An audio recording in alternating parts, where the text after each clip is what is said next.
വിശുദ്ധ യോഹന്നാൻ എഴുതിയ സുവിശേഷം 20-ാം അധ്യായം 1 മുതൽ 9 വരെയുള്ള വാക്യങ്ങൾ. ആഴ്ചയുടെ 1-ാം ദിവസം അതിരാവിലെ ഇരുട്ടായിരിക്കുമ്പോൾ തന്നെ മഗ്ദലേന മറിയം ശവകുടീരത്തിൻ്റെ സമീപത്തേക്ക് വന്നു. ശവകുടീരത്തിൻ്റെ കല്ല് മാറ്റപ്പെട്ടിരിക്കുന്നതായി അവൾ കണ്ടു.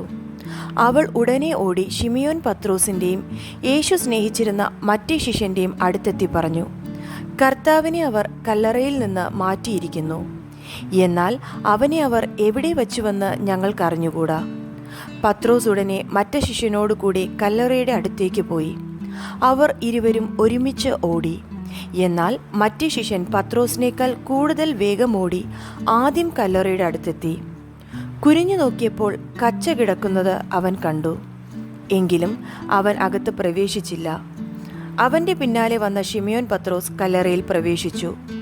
കച്ച അവിടെ കിടക്കുന്നതും തലയിൽ കെട്ടിയിരുന്ന തൂവാല കച്ചയോടുകൂടെയല്ലാതെ തനിച്ചൊരിടത്ത് ചുരുട്ടി വച്ചിരിക്കുന്നതും അവൻ കണ്ടു. അപ്പോൾ കല്ലറയുടെ സമീപത്ത് ആദ്യം എത്തിയ മറ്റേ ശിഷ്യനും അകത്ത് പ്രവേശിച്ച് കണ്ടു വിശ്വസിച്ചു. അവൻ മരിച്ചവരിൽ നിന്ന് ഉയർത്തെഴുന്നേൽക്കേണ്ടിയിരിക്കുന്നു എന്ന തിരുവെഴുത്ത് അവർ അതുവരെ മനസ്സിലാക്കിയിരുന്നില്ല. കർത്താവിൻ്റെ സുവിശേഷം.